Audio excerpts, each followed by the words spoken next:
Welcome back to Making Money Matter, ladies and gentlemen. My name is Kerry Stevenson. I brought Truth Bomb Tony back, Tony Locantro from Alto Capital. Some of you may be looking and thinking, that's a strange background for Kerry. Well, it is a bit of a strange background because I took off to Italy. So I'm coming to you from Italy. Tony's coming to you from Perth, but the technology works. But it almost didn't happen because last time I saw Tony was at the Australian Gold Conference in Sydney, which was fabulous. We'll talk about that in a minute. But post-Gold Conference, I got a bit crook. And so 4 days before flying to Italy, Tony, took myself off to the hospital, bit of stomach pain, thinking it was nothing much. And next thing I know, I got a surgeon standing in front of me saying, we're going to take your appendix out. I'm like, what? You can't do that. I'm flying to Europe on Tuesday. They said, well, we're taking your appendix out. So under the knife on Friday, onto a plane on Tuesday. Here I am in Italy talking to you about what the hell's happening in the market. So that was a bit of an interesting moment, but you're looking well as always. Oh, thanks, Kerry. Yeah, I'm revitalized, energized. It's been a year of elimination for me. So I've eliminated shit food. I've eliminated lots of things. Alcohol, I don't drink anymore. I'm in the gym 5 days a week. I'm into my 13th week of the carnivore diet. 13 kilos down. Wow. Going, yeah. Oh, it's the best thing I've ever done. And people will bag the shit out of me, but I don't care. I've done all the research. It works. I'm proof it works. And the other thing I've eliminated is profits for myself and clients this year. So the year of elimination, but you've got to have a joke about it, because normally over my 25 years, a bear market, 12 months, 18 months tops, bit of a V-shaped recovery. This year is like, the last 2 years, like being sandpapered to death, then kicked in the guts at the end of it. So it's been stairs down, and then the last couple of months for people in quality stocks, honestly, has been pretty grim if you're looking at relying on share price strength or you have to sell. But the reverse of that is, I think in a couple of years' time, we'll look back at 2023 and say, geez, I should have been buying. And that's been a common theme over my 25 years advising people, is that all the great war stories come out of the greatest adversity. So, yeah, I'm very quiet. I'm doing bugger all business. My new client inflow is about zero. Ow. But well, that's what happens. No one's interested at the bottom. There's no vibe at barbecues or at the pub. There's not a lot of rumors spreading on quality stocks. It's mainly the effluent that has the rumors spreading. So, and then suddenly the market picks up and I get swamped. But to be honest, I'd rather be rebuilding now, which I'm doing. I do a lot of work for clients. A lot of our stocks, I still believe in the fundamentals. But as I mentioned, we've had another leg down, and that is due to the companies needing to raise money through people that don't necessarily believe in the story. They're just there for a short-term profit. When that doesn't eventuate, they sell, and it's an S-bend full of negativity. So the good thing is, through my watching markets, knowing the personalities in the market, I know exactly what's happened, and it will eventually turn. For those thinking of giving up, just keep holding on. Well, I would look back to 2022 when you said, look, 2023 is going to be the turning point. I guess a lot of our audience out there will be looking at you saying, well, Tony, you've been saying it for a while that the time will turn. What I want to know, and what we all want to know, is, I guess, first of all, what is causing this malaise in the market, and why is it going on for so long? Is it because there's no direction in the market? What's causing this so much negativity? Quality juniors don't cop the rumors. They don't get the ramping on Twitter and other forums, Kerry. All the hot money has been going to lithium stocks and lithium companies that have been acquiring projects in Canada. And the latest trend is Brazil. These stocks get a sugar hit, but it's boring now. It's beyond the end of the dot-com bubble or the end of the uranium bubble in 2006. These companies are desperate to get the share price up. It's a look at me market. Let's acquire a lithium project and away we go. You get that 40, 50% rise, some of them even more. But that's a speculative bubble. I'm not saying that lithium's not needed. There's always winners. But when every bloody junior is backdooring in projects, you know we're getting close to the top of that speculative fervor. And a lot of these stocks will start to go to sleep, and then they're stuck with projects in exotic locations that they're never going to drill. So that's the cycle we're in. Biotechs have been absolutely bludgeoned to death. Mm-hmm. So once you get a bit of negativity, it continues on, and then shareholders lose hope and you get sell-offs. People cop the stop losses, but a lot of these companies are simply plowing on with trials. You cannot, when you're doing a clinical trial, you can't go buy a lithium project in Liberia. You can't backdoor in something exciting. You've got to stick to what you know, and it's not the company's fault that shareholders are bored or they're giving up hope. So it's just a case where I believe a lot of speculators out there, this is where they're going to lose faith. This is where they're going to blow up. This is the test now. If you can hang on now, stick with it and not sell everything, I think this is where you can do well. And a lot of my clients have been tested over a long time, but it doesn't mean that companies aren't any good. Just because they've been forced to raise money at hideously cheap prices to people that couldn't give a shit doesn't mean the story's over. So that's what I'm trying to reiterate, that it's order envy. Order envy. Person next to you gets the perfectly cooked steak, you get the dry chicken breast, but you don't want to develop that dopamine gambling mentality to chase all the pretty girls, because that's where your discipline's thrown out and you're pretty much cooked. So yeah, I've if a company makes a discovery, we'll have a regional bubble. If there's more M&A, we'll start to see more of an interest. But there's a shit ton of these juniors with stranded resources ripe for consolidation, and that's what's going to happen, Kerry.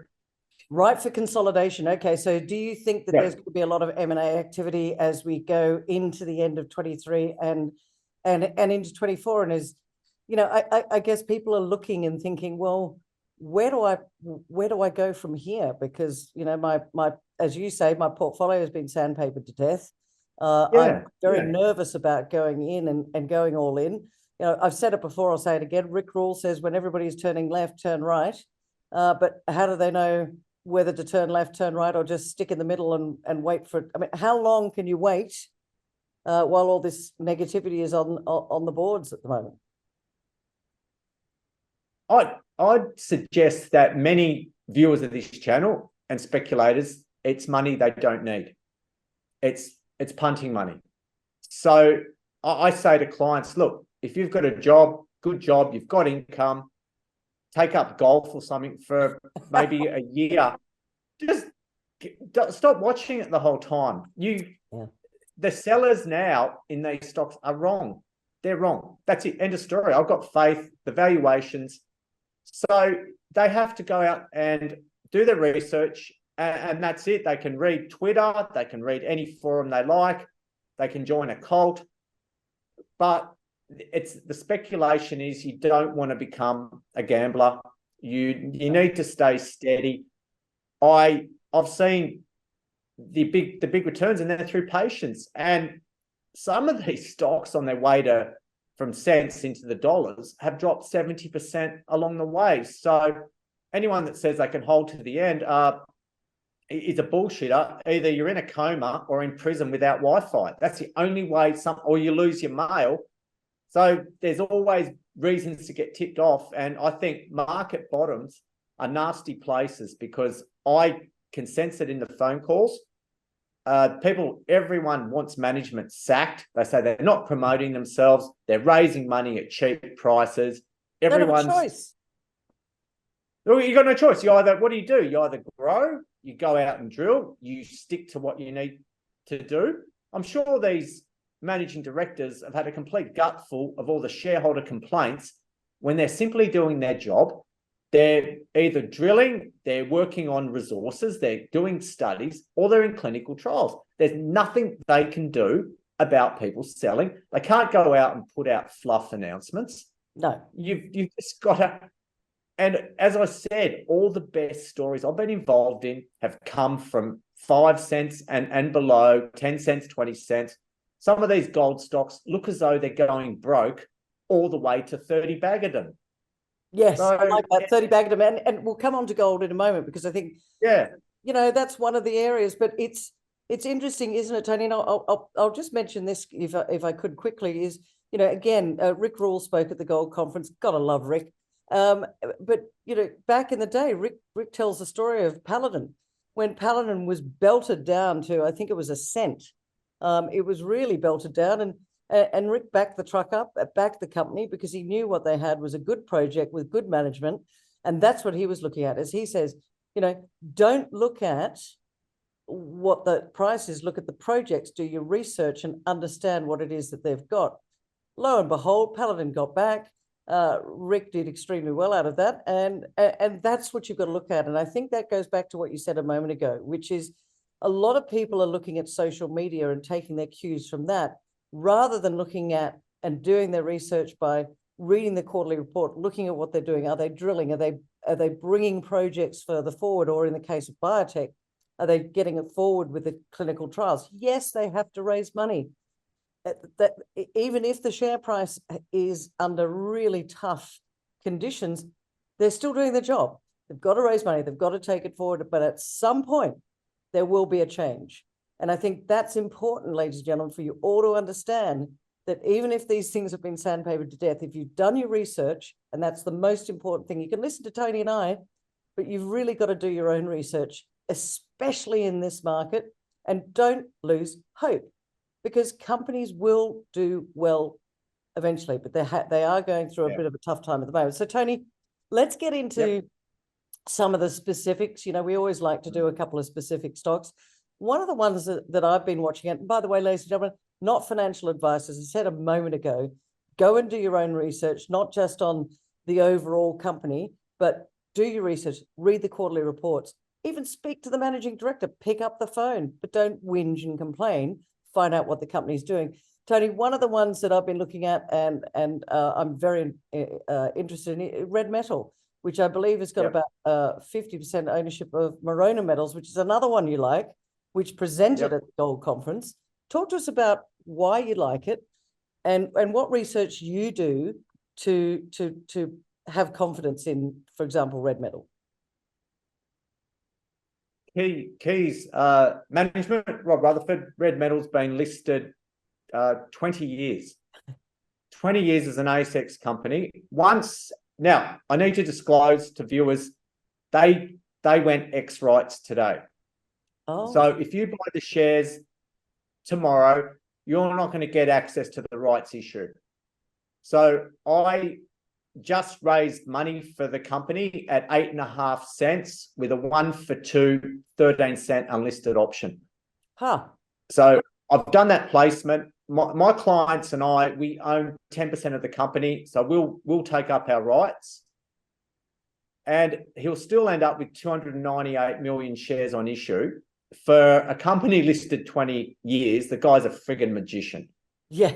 And so he owns 50% of Morona. Morona reported yesterday the highest silver grades at the Morona project, up to 850 grams per tonne of silver. It's lead, silver, shallow, copper, gold, a little bit below that, and God knows what's below. So they're Morona working towards a mine, sitting duck for a takeover. I hope not. Red Metal have found a rare earths deposit 20 kilometres from Mount Isa called Cybella, which is similar. Rob puts out similarities between that and giant uranium mines that are open to weak acid solutions where it can be easily extracted. And he said, well, this rare earths deposit could be a world first. So obviously no one understands it yet. let's see if he can raise money. Let's see if he can get government grants. Mhm. 50% of Maronan, very handy to have in the back pocket. Joint venture with BHP. Eventually, they'll drill around Yarrie, that Yarrie region, which is where Rio made that Winu discovery, Havieron. And I was just saying to clients that to get all your native titles, to get land agreements, takes a bloody long time. And it's hard for these junior resource companies to, when you're real, it just takes time. But from unknown fundamentals, what I can see, this is the best value junior resource stock on the market. And even though he's been listed 20 years, people say, oh, the stock's done sweet bugger all. Well, look at the chart. You've had lots of chances to trade this stock. But as I mentioned, Kerry, it's gone ex rights. If you're not on the register, you're not going to get the rights. But those 1 for 2 unlisted 13-cent options, 2 years to run, they're gold as far as I'm concerned. So Wow. I'm telling my clients to get as many as you can. And in this low price share environment, companies have to sweeten the deal. Absolutely. And Rick Rule, he's open about, he'll go up to companies and say, look, do you need a few $million? But I want these warrants, because I call them warrants in North America. They're options here. So Rick, yeah, you've got to be ruthless. No one else is prepared to raise the money. That's where Rick gets his leverage. And yeah, you go back to Paladin. Paladin was knocking on heaven's door. They were about to go under. I know my client was involved in their rescue. Sprott were involved in their rescue. And they go into the biggest uranium bubble of our generation. I think the price got to about, what, $150 a pound. Yeah, unbelievable. Yeah. So speaking of uranium, Tony, do you think we're setting ourselves up at the moment for a bit of a run on uranium? It feels that way. It feels like it's the bull at the gate. It's about to, because you have to look at uranium and say, in this environment where governments are turning around saying, zero carbon emissions, etc., that uranium as an energy source, zero carbon emissions. Now, people still comment and say, well, what about the waste issue? But ultimately, I think that a lot of governments around the world will be mandating for uranium as part of the energy mix. What are your thoughts? Do you think we're heading into that next leg of a uranium bull market? Well, the uranium price touched $67 a pound, so decade high. Yep. Decade high. Got down to about $18 a pound. Can you believe that? The negativity towards uranium, especially in this country, is the fact that we got Fukushima and there was Chernobyl. So these bad experiences dictate our thoughts. What are we going to do? Build wind farms everywhere, for Christ's sake. You need, look at the electricity, you look at all the coal, you look at the costs. I think eventually Australia will have to come around. What I'm seeing is it's kind of a mixed bubble with the stocks. Paladin, Deep Yellow are doing well.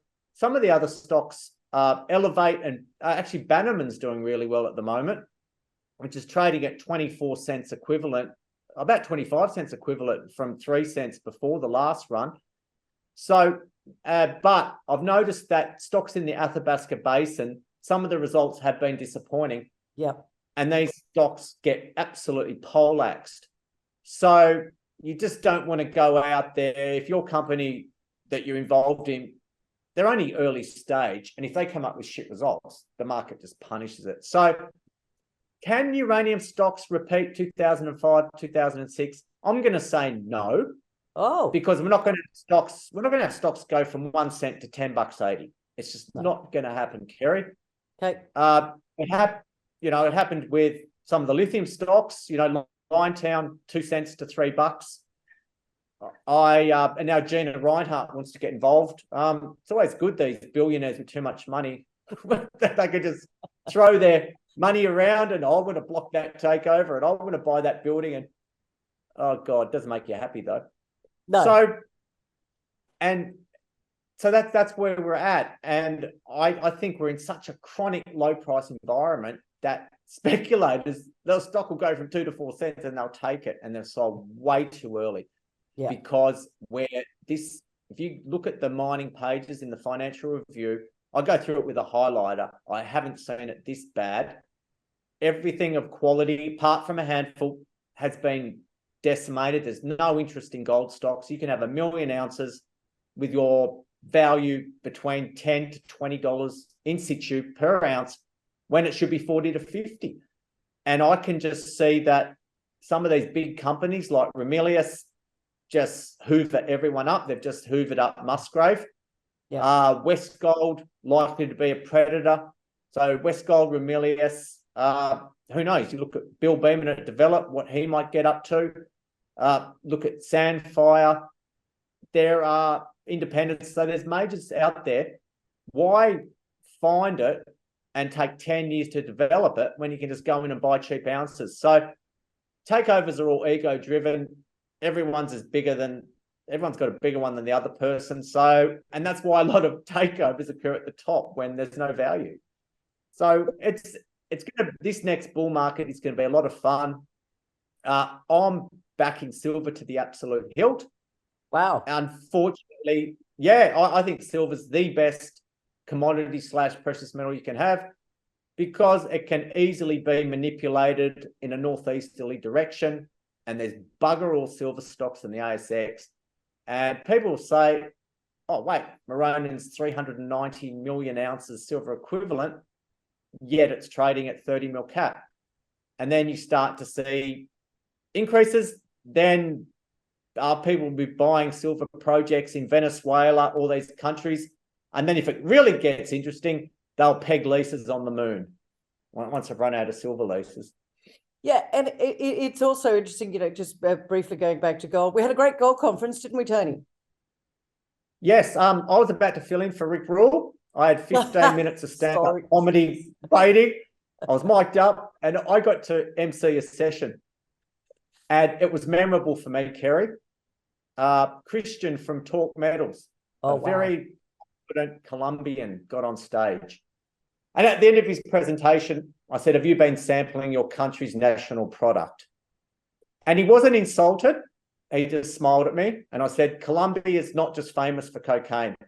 And his confidence was vindicated. So it was a multi-bagger post-conference. It was a multi-bagger. I think Spartan Resources has also come out with some fantastic results, and that's post conference. That's doing pretty well. And Morona, there are a number of companies there, but I'll go back to it and say it again. We'll be back next year. But the thing I want people to know is the best way to understand stocks properly is to come along to conferences like ours and just go, you know what? Go and talk to them. Go and spend some time. Go sit in the booth. Go understand who these people are, rather than just going on the smell of a social media post. It's a better way. There's always gems, and Simon Lawson was good. I saw him at Nick Reed's conference. It was 11.5 cents. I thought, holy shit, what a buy this is. This is another takeover target.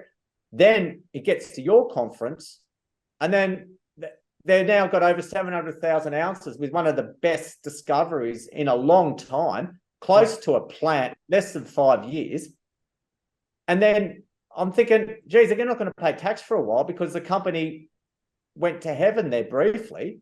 Yeah. So to me, it just made perfect sense. And I'm looking for the catch. And if you go to a conference, I always come away with a few gems. And that's the beauty of it. Great venue. I couldn't eat any of the food, Kerry, so I had to go to McDonald's and get quarter pounder patties on their own. Oh, Tony, we're going to fix it. Okay, next year, right? Next year, I'm going to have you come along, do a presentation, but not only that, I'm going to make sure that we have a lot of meat and no carbs. How's that? No carbs.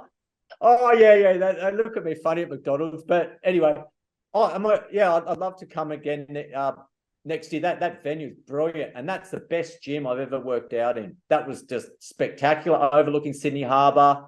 The pool's brilliant. Glad you got a chance to go to the gym, mate.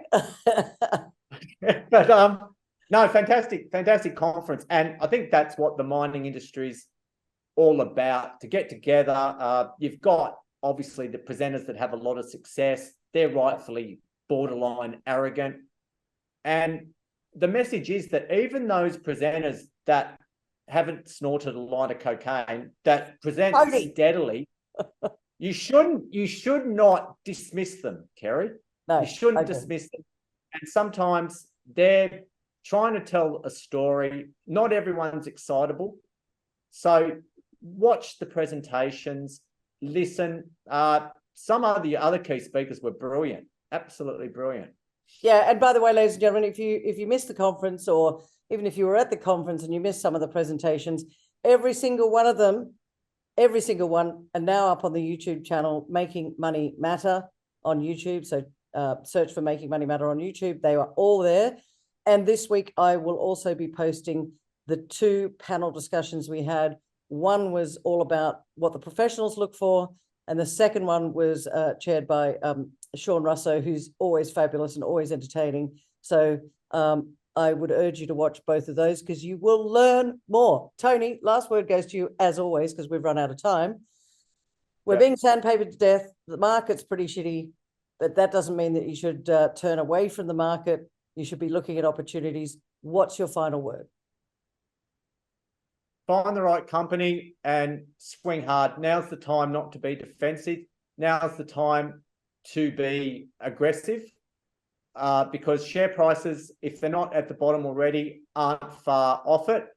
And I know the you might feel that the risk is highest, but actually a lot of these stocks have been de-risked. They're undervalued, and the greatest returns have always come from the greatest adversity. And go hard now, and then in 2 years' time, I think some of these stocks would have blossomed, and then there'll be a new set of problems. There's always red-headed stepchildren with freckles, Kerry. So I'm always going to have problem stocks, but hopefully replaced with some success stories.